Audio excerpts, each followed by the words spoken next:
Hello students, कैसे हैं। आज हम डिस्कस करेंगे कुछ इंपॉर्टेंट टर्म्स जो हमारी डेली लाइफ से रिलेटेड तो है ही हैं। केमिस्ट्री में तो इंपॉर्टेंस रखती है, लेकिन डेली लाइफ के लिए भी इंपॉर्टेंट है। इसके अलावा हमारा दूसरा टॉपिक रहेगा न्यूमेरिकल्स का। जितनी हमने 4 क्वालिटेटिव प्रॉपर्टीज पढ़ी है, उन चारों क्वालिटेटिव प्रॉपर्टीज के बेस्ड न्यूमेरिकल्स करेंगे। Isotonic solutions.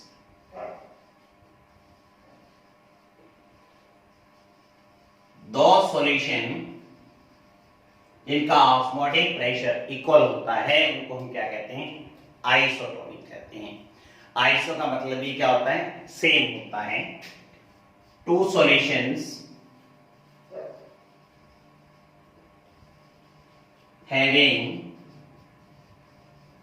Equal osmotic pressure.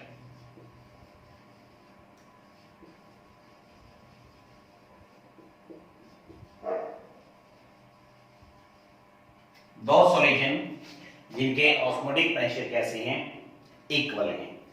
0.91%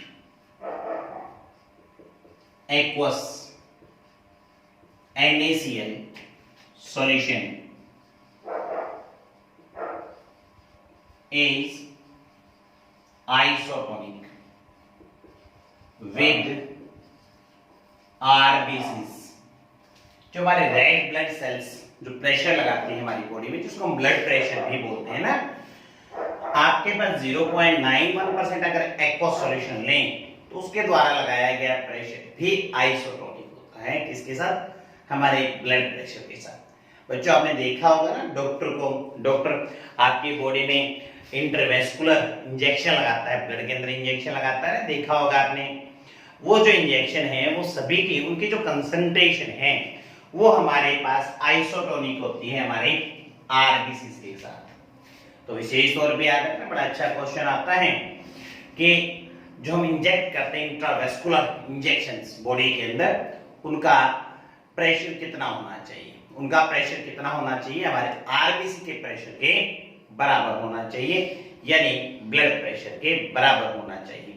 अगर दो सॉल्यूशन हैं, दोनों का प्रेशर ऑस्मोटिक प्रेशर सेम है, तो उन दोनों की कंसंट्रेशन भी सेम होगी। अगर वॉल्यूम सेम है तो उनके नंबर ऑफ मोल्स भी क्या हो जाएंगे? सेम हो जाएंगे।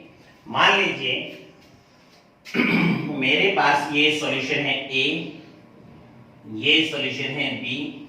अगर मैं ये कह दूं कि दोनों सॉल्यूशन आइसोटोनिक है, तो इसका जो ऑस्मोटिक प्रेशर आएगा पाई ए और इसका ऑस्मोटिक प्रेशर पाई बी, दोनों क्या होंगे? इक्वल होंगे। Pi A is equal to pi B. कब बच्चों? जब आपके पास दोनों का ऑस्मोटिक प्रेशर इक्वल है, मतलब आइसोटोनिक है। ऐसे लिख दो, C A R T is equal to C B R T. R T से आर टी क्या हो जाएगा? कैंसिल हो जाएगा। ऐसे लिख लो, N A is equal to N B. ऐसे लिख दिया जाए। दोनों के नंबर ऑफ मोल्स क्या आएंगे? इक्वल आएंगे। कब इक्वल आएंगे? जब वी ए और वे बी कैसे हैं? इक्वल है। क्यों? क्योंकि कंसंट्रेशन का फॉर्मूला क्या होता है?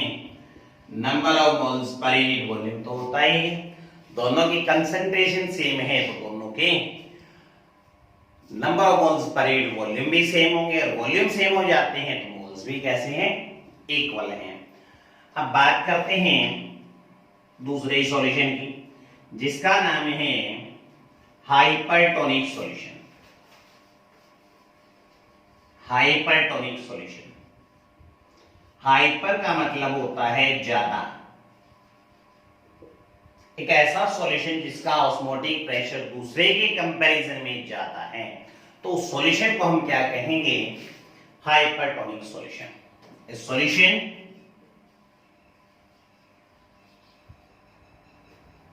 Having higher osmotic pressure than other अगर ऑस्मोटिक प्रेशर बच्चों ज्यादा है, जैसे मैंने ये लिख दिया, ए का ऑस्मोटिक प्रेशर ज्यादा है, तो ए क्या कहलाएगा with respect to B? Hypertonic solution. या यूं कह दूं, इसकी जो कंसंट्रेशन है वो दूसरे से कैसी आएगी? ज्यादा। अगर मैं NaCl एक्वा सॉल्यूशन को हाइपरटोनिक बनाना चाहता हूं तो मुझे क्या करनी है? कंसंट्रेशन को तो इंक्रीज करनी है। तो क्या कहा मैंने? कहा ए सॉल्यूशन हैविंग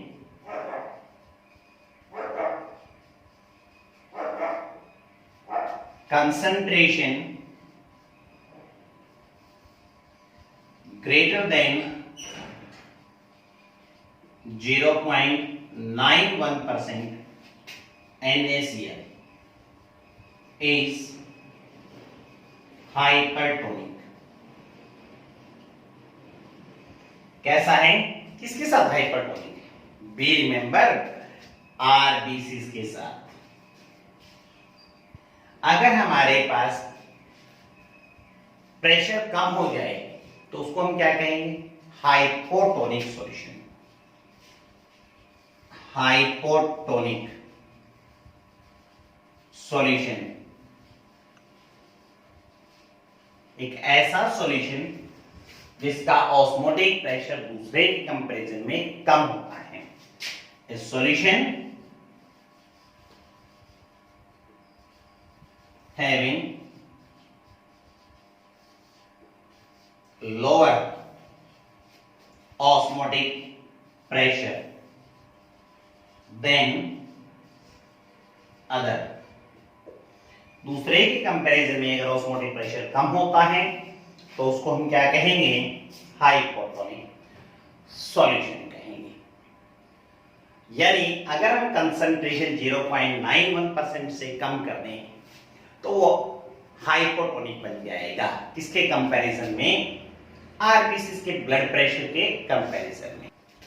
बच्चों हमने ऑस्मोसिस पढ़ा था, एक बार फिर चेक करते हैं कि ऑस्मोसिस में क्या हुआ था। हमने एक बीकर लिया था, इस बीकर के बिल्कुल मिडल में, यानी कि बिल्कुल मिडल में हमने क्या रखी है? एसपीएम रखी है।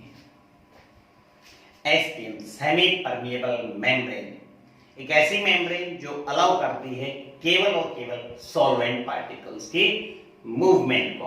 आप देखिएगा, अगर आपको याद हो तो मैंने यहां 10% सॉल्यूशन लिया था,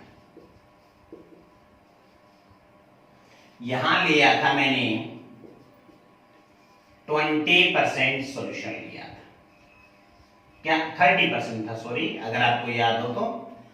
अब आप ध्यान दें, पानी कितना है? 10% एक्वा सॉल्यूशन का मतलब है कि 10 ग्राम तो मेरे पास सॉल्यूट है और 90 ग्राम मेरे पास कौन है?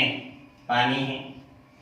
30% एक्वा सॉल्यूशन की बात करें तो यहां 30 ग्राम मेरे पास सॉल्यूट है, कोई भी सॉल्यूट और 70 ग्राम पानी है। अब बताइए पानी की मूवमेंट कहां से कहां होगी? 10% सॉल्यूशन से 30% सॉल्यूशन की तरफ पानी की मूवमेंट होगी। यही था हमारे पास, क्या चीज थी? ऑस्मोसिस। अब देखिएगा, इस सॉल्यूशन की कंसंट्रेशन इसके कंपैरिजन में कम है। एक ऐसा सॉल्यूशन जिसकी कंसंट्रेशन कम होती है उसको हम क्या कहते हैं? हाइपोटोनिक। यही बोला था, उसके कंसंट्रेशन ज्यादा है तो उसको हम क्या कहेंगे? हाइपरटोनिक कहेंगे। इधर वाला हमारे पास हाइपोटोनिक सॉल्यूशन है, उधर वाला हाइपरटोनिक सॉल्यूशन है। पानी की मूवमेंट कहां से कहां हो रही है? पानी की मूवमेंट हो रही है हाइपो से हाइपरटोनिक की तरफ। कहां हो रही है? हाइपो से हाइपरटोनिक सॉल्यूशन की तरफ। इन ऑस्मोसिस movement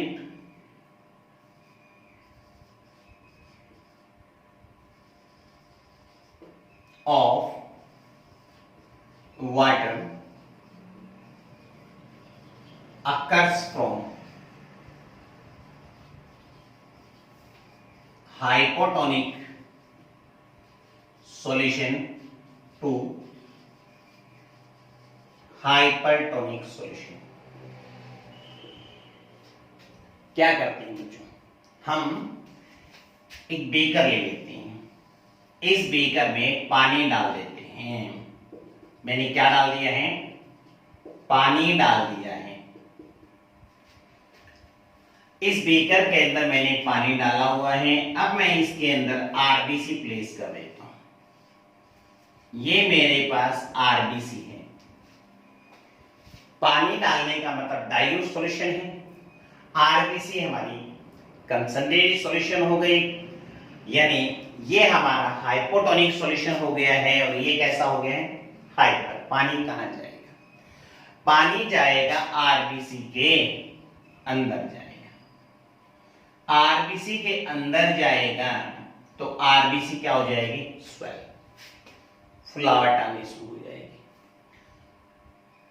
और अल्टीमेटली एक स्टेज ऐसी आ जाएगी, आरबीसी क्या हो जाएगी, ब्रस्ट हो जाएगी। पानी अंदर जा रहा है, इसलिए इसको हम कहते हैं एंडोऑस्मोसिस। क्या कहते हैं, एंडोऑस्मोसिस। मैंने क्या लिया, प्लांट सेल ले। प्लांट सेल और एनिमल सेल में कोई डिफरेंस होता है बच्चों, बहुत बड़ा डिफरेंस होता है। प्लांट सेल के अंदर सेल मेम्ब्रेन के अलावा सेल वॉल भी होती है।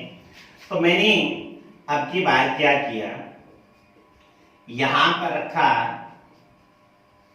Hypertonic solution.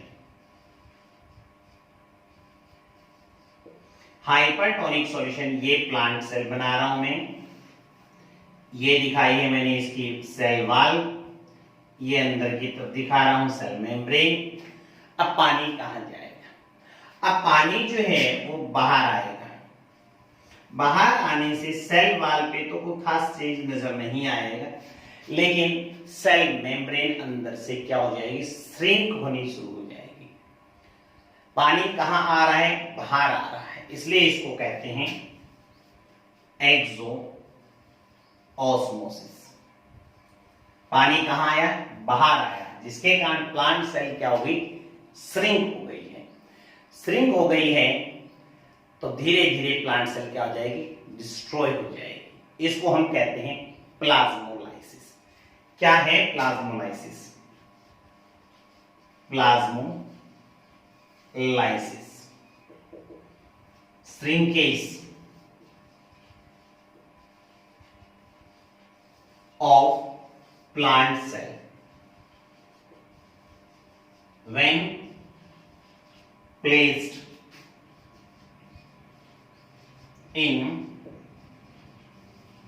hypertonic solution।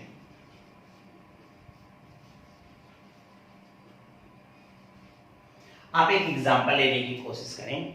आप एक बैलून ले लें, क्या ले लें, बैलून। उस बैलून के अंदर आप पानी डालना शुरू कर दें, क्या होगा, जब बैलून के अंदर पानी डालेंगे तो बैलून स्वेल होना शुरू हो जाएगा, जैसे हमारी आरबीसी हुई थी, और अल्टीमेटली क्या होगा, बैलून फट जाएगा, यानी हमारी आरबीसी क्या हो जाएगी, फट जाएगी। अगर मैं इसी बैलून को क्या करूं, एक वुडन बॉक्स में रख दूं, ये मेरे पास एक वुडन बॉक्स है और इस वुडन बॉक्स में मैंने ये बैलून रख दिया है, ठीक है। अब मैं इस बैलून के अंदर पानी डालता हूं, क्या होगा, बैलून का साइज ग्रो करेगा, ग्रो करता रहेगा। कब तक करता रहेगा, जब तक इसका साइज हमारे बॉक्स के बराबर ना हो जाए। बॉक्स के बराबर हो जाएगा, उसके बाद क्या इसके अंदर पानी जाएगा, इसके अंदर पानी नहीं जाएगा। यानी प्लांट सेल और एनिमल सेल में डिफरेंस आ गया है कि प्लांट सेल एक लिमिटेड अमाउंट तक पानी को अपने अंदर क्या कर सकती है, ले सकती है, उसके बाद पानी को लेना बंद कर देगी। लेकिन एनिमल सेल कंटिन्यू ऐसा करती रहती है, पानी को अपने अंदर एब्सॉर्ब करती रहती है। क्यों कर दी जाती है? क्योंकि उसके बाहर क्या नहीं होती, सेल वॉल नहीं होती। कई बार आपने देखा ना, पुरानी बिल्डिंग्स देखी होंगी आपने, उनकी दीवारों के अंदर क्या निकल जाते हैं, पीपल का पेड़ निकल जाता है, बरगद का पेड़ निकल जाता है, ठीक है। कंटिन्यू अगर वो पेड़ ग्रो करता रहे तो दीवारें टूट सकती हैं, ठीक है। अगर आप उसको जड़ को या उसकी प्लांट्स की जड़ रूट्स को अगर हम बाहर निकालना चाहें तो पॉसिबल नहीं होता। तो उस प्लांट को ग्रो करने से रोकने के लिए क्या करते हैं, उसके अंदर हम इसी सॉल्यूशन का यूज करते हैं। कौन से का? हाइपरटोनिक सॉल्यूशन का। मतलब उस प्लांट को, जैसे मान लीजिए कि मेरे पास ये दीवार थी, इस दीवार के अंदर ये प्लांट ग्रो कर रहा है, ठीक है। तो क्या करेंगे, इसको यहां से कट कर देंगे। कट करने के बाद इस प्लांट के अंदर क्या करेंगे, ड्रिलिंग कर देंगे। ड्रिलिंग करने के बाद होल बन गया। इस होल में क्या करेंगे, नमक NaCl डाल देंगे। NaCl डालने का मतलब सॉल्यूशन कैसा बन गया, हाइपरटोनिक। उससे प्लांट से क्या आना शुरू हो जाएगा, पानी बाहर आना शुरू हो जाएगा। इसलिए ये भी कहा जाता है कि खेतों के अंदर देखा होगा ना बच्चों, आपने ट्यूबवेल लगाते हैं, पानी के जहां रिसोर्सेज में ट्यूबवेल का यूज करते हैं, जहां ट्यूबवेल के अंदर का पानी साल्टी ज्यादा होता है, तो वो अगर हम खेतों में पानी लगा दिया जाता है तो क्या होता है, प्लांट को ग्रो नहीं होने देगा। जो प्लांट ग्रो है ऑलरेडी, उनके प्लाज्मा को श्रिंक कर देगा, प्लाज्मोलाइसिस कर देगा। इसलिए कभी भी पौधे के अंदर साल्टी वाटर यूज नहीं करना चाहिए। 3 इंपॉर्टेंट क्वेश्चन लेते हैं।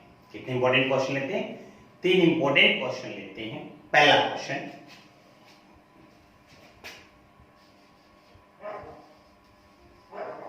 which colligative property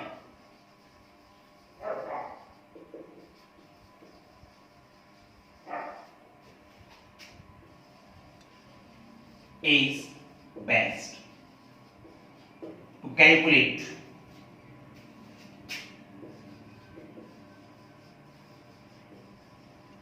molar mass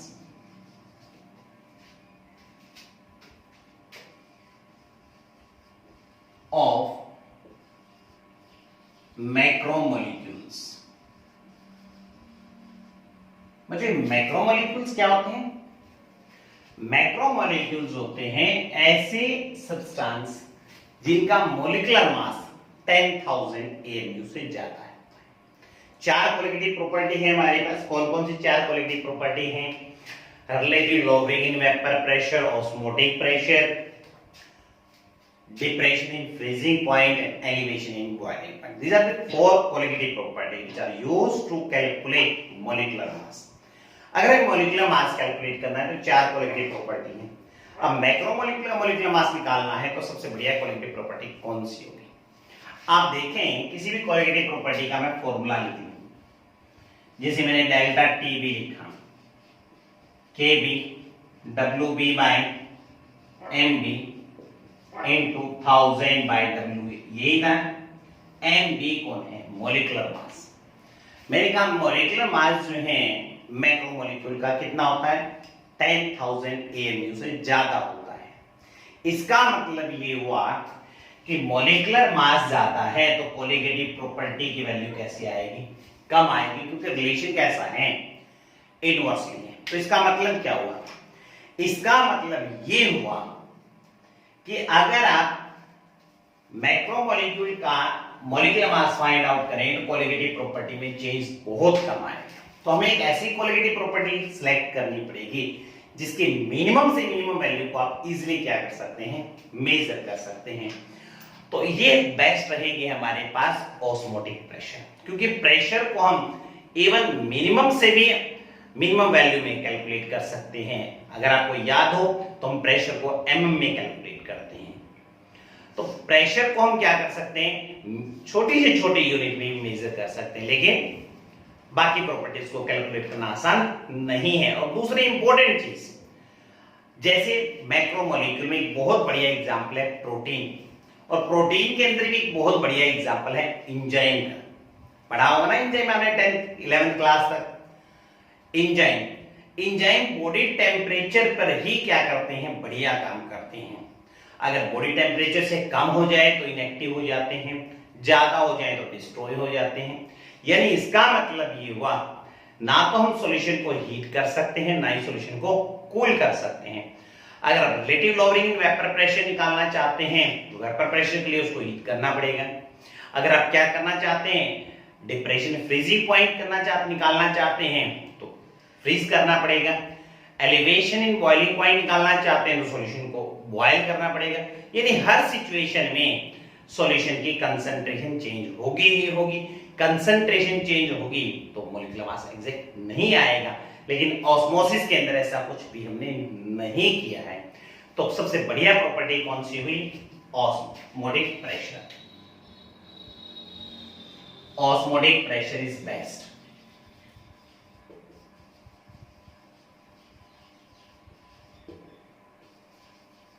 बात करते हैं दूसरे क्वेश्चन की।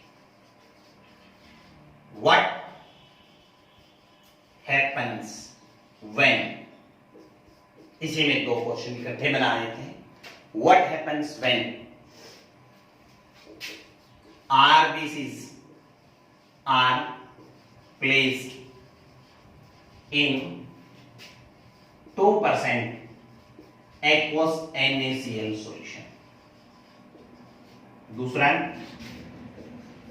RBCs are placed in 0.5% aqueous NaCl solution। सोच करके देखिए क्या होगा। अभी हमने थोड़ी देर पहले क्या डिस्कस किया था, हमने डिस्कस किया था आरबीसीज का जो प्रेशर है, जिसको ब्लड प्रेशर कह रहे हैं, वो आइसोटोनिक होता है। क्या होता है, किसके साथ आइसोटोनिक बोला था, आइसोटोनिक बोला था 0.91% सॉल्यूशन के साथ बोला था, NaCl के साथ। इसके पहले एक और भी पढ़ा हमने कि मूवमेंट ऑफ वाटर कहां होती है। मूवमेंट ऑफ वाटर कहां थी, वाटर की मूवमेंट थी हाइपोटोनिक से हाइपरटोनिक की तरफ थी।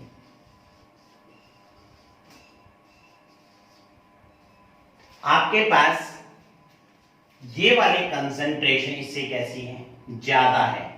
कंसंट्रेशन ज्यादा हो जाती है तो सॉल्यूशन कैसा बन जाता है, हाइपरटोनिक बन जाता है। हाइपरटोनिक बनने का मतलब क्या हुआ, पानी के मूवमेंट तो मैंने क्या कही, हाइपो से हाइपर की तरफ जाएगी, यानी सेल के आरबीसीज के बाहर जाएगी। बाहर जाने का मतलब क्या होगी, आपकी आरबीसीज श्रिंक हो जाएगी। यहां बात करें कितने परसेंट है, 0.5% है, यानी कंसंट्रेशन इससे कम है। कंसंट्रेशन इससे कम होने का मतलब ये हो गया, सॉल्यूशन कैसा है मेरे पास सॉल्यूशन है हाइपोटोनिक। हाइपोटोनिक होने का मतलब क्या हो गया, पानी कहां जाएगा, आरबीसीज के अंदर जाएगा। अंदर जाएगा मतलब आरबीसीज क्या हो जाएगी, स्वेल एंड अल्टीमेटली ब्रस्ट। तो ये तीन बहुत ही इंपॉर्टेंट क्वेश्चन हैं आपके पास ऑस्मोटिक प्रेशर से related, numericals based on the qualitative properties. First numerical ले रहे हैं, क्या कह रहा है first numerical, osmotic first numerical क्या कहता है, vapour pressure of 2% aqueous solution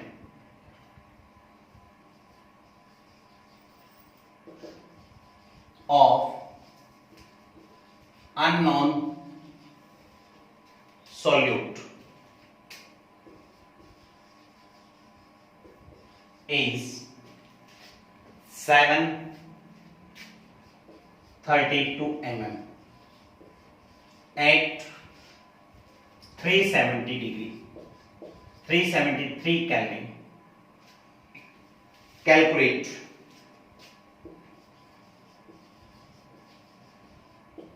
molar mass of solute।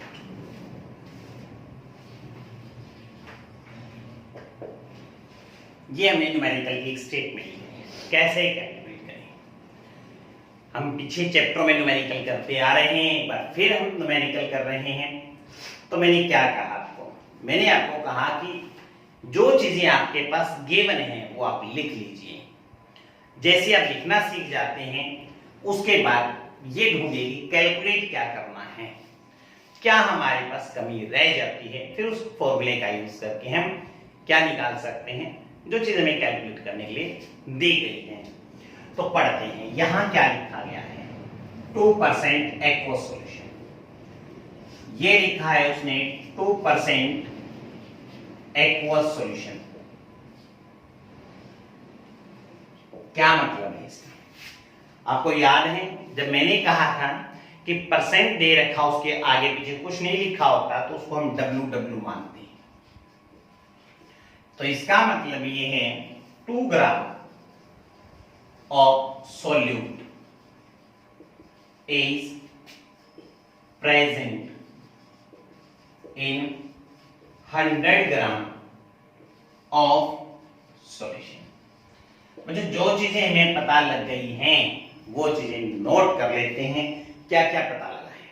हमें पता लग गया WB। WB पता लग गया है 2 ग्राम।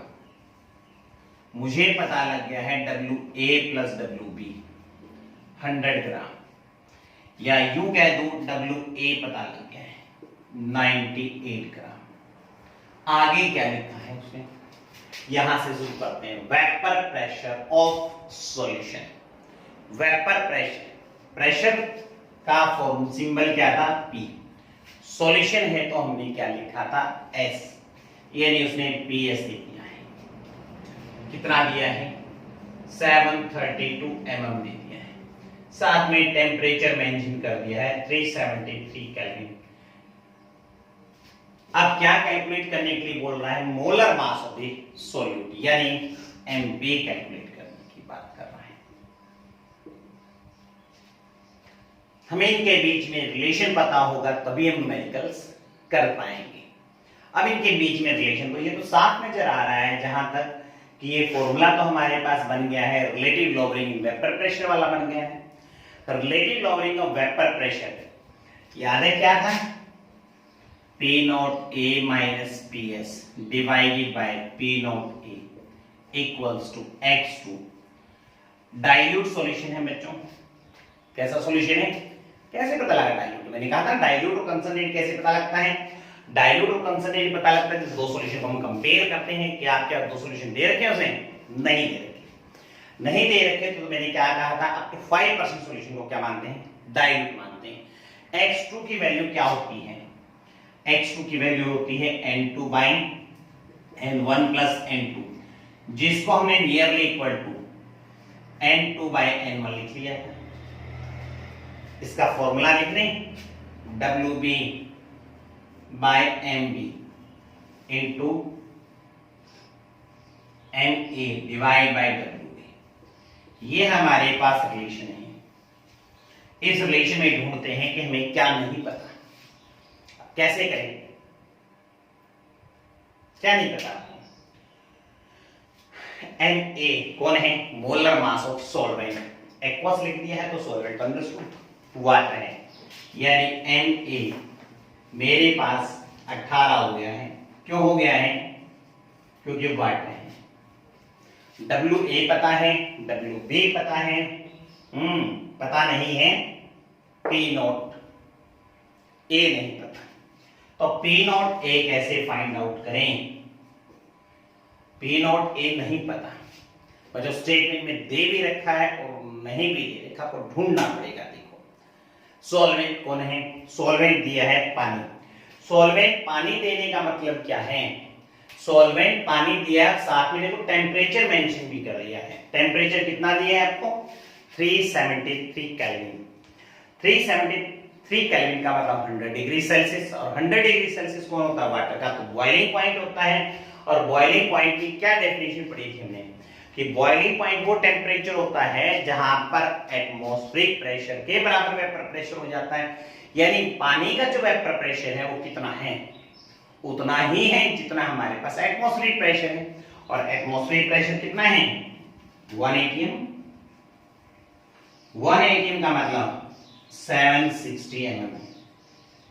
तो ये सारी वैल्यू फॉर्मूले के अंदर रख देते हैं, क्या बन जाएगा, P नोट A की जगह रखेंगे 760, PS की जगह रखेंगे 732 divide by 760 is equal to रहेगा WB। कितना है WB, 2 divide by MB into 18 divide by 90, then MB can be calculated.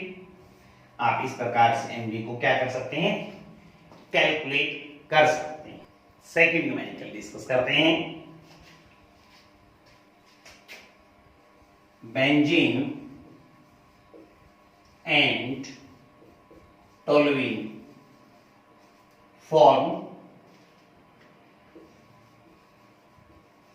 nearly ideal solution. Calculate vapor pressure of solution. Vapor pressure of solution over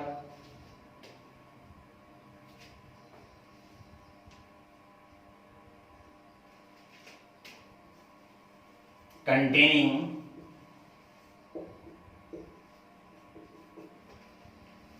equal number of moles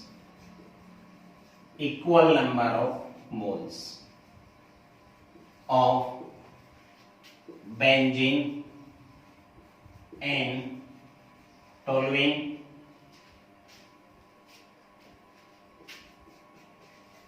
3 moles of benzene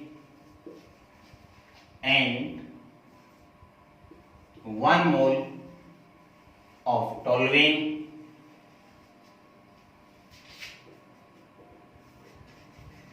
equal weights of benzene and toluene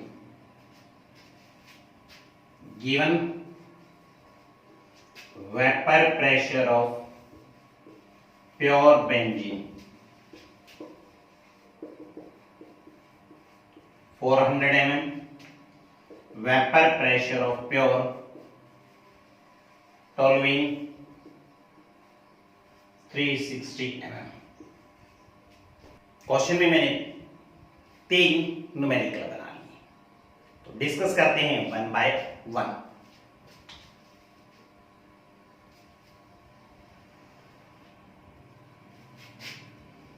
numerical करने का क्या तरीका बताया, numerical करने का वही तरीका बच्चों जो गिवन है, लिखना है।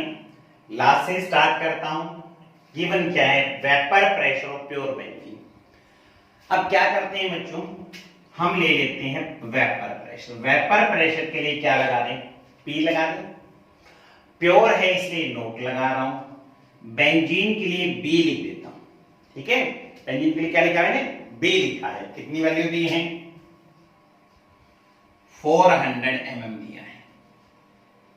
आगे क्या लिखा है, सिमिलरली वेपर प्रेशर का सिंबल क्या लगाया मैंने, P। प्योर है इसलिए नो, टोलुइन है इसलिए T लगा रहा हूं। अब ये वैल्यूज ने 360 mm की। तीनों पार्ट के लिए ये वाली कंडीशन तो सेम है। अब पहला पार्ट केस नंबर 1 जो दिया है उसको सॉल्व करते हैं।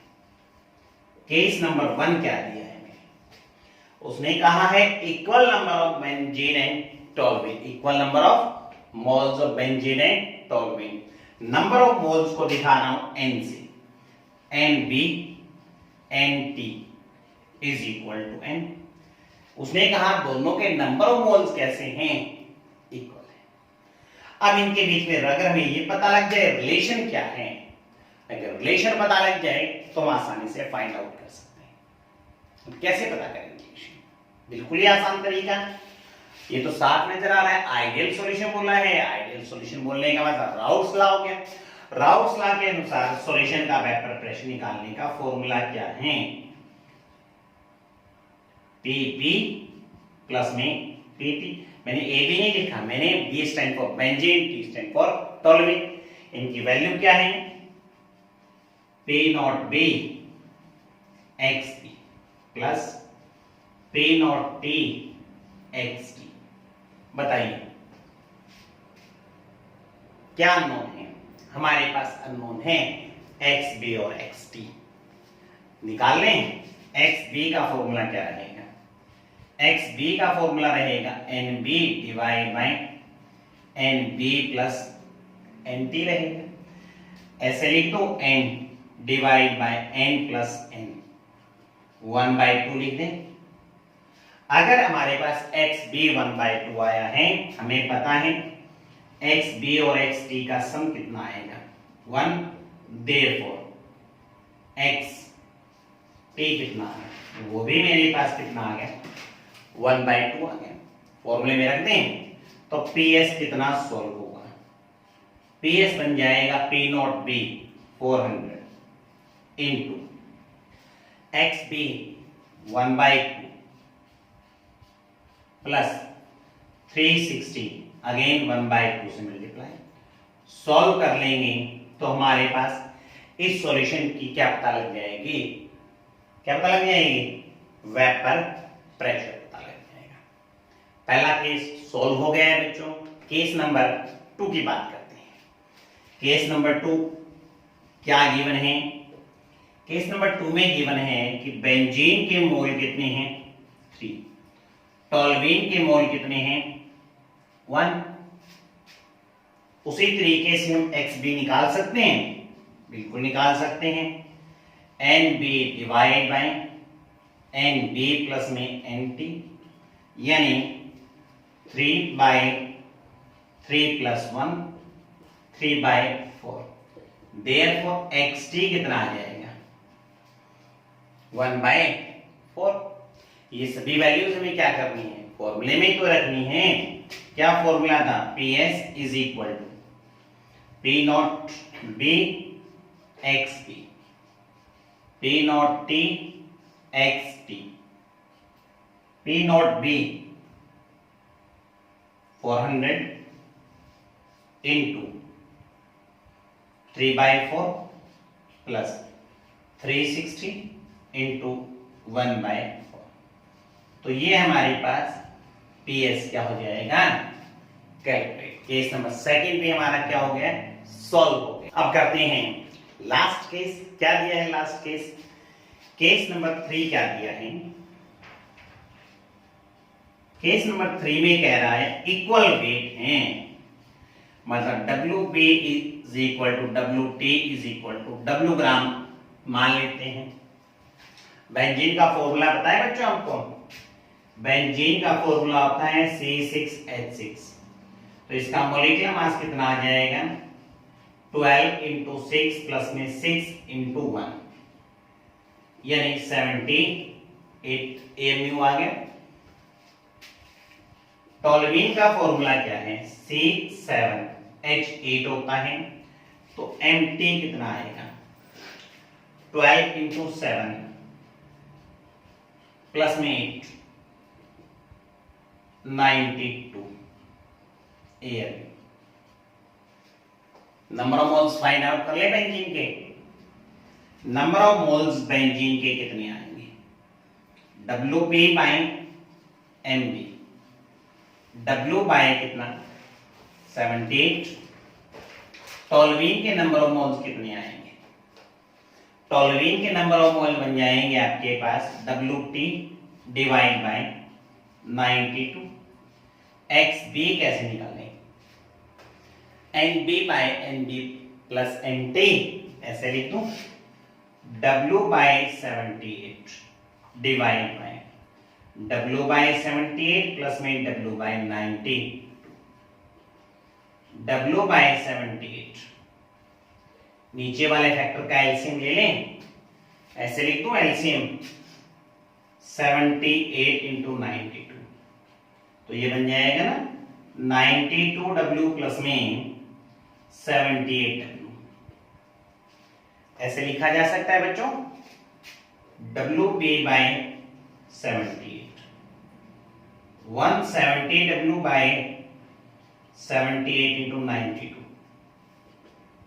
इसको ऐसे लिख लो, W by 78 into 78 W by, value reverse हो जाएगी, 78 92 170 W, W से W कैंसिल, 78 से 78 कैंसिल, तो कितना बन गया, XB बन गया है मेरे पास 92 by 170। Similarly XT find out करेंगे तो वो आ जाएगा 78 बाय 170 बन जाएगा। अब ये फॉर्मूला था ना हमारे पास PS का, P not B XT plus P not T XT, सभी वैल्यूज हमें पता है, केवल आपको न्यूमेरिकल में वैल्यू सब्स्टिट्यूट करनी है। न्यूमेरिकल भी क्या हो गए, सॉल्व हो गए। कल का टॉपिक भी हमारे पास न्यूमेरिकल्स रहेंगे, किसके बेस्ड, कोलिगेटिव प्रॉपर्टीज के बेस्ड। तब तक के लिए बाय।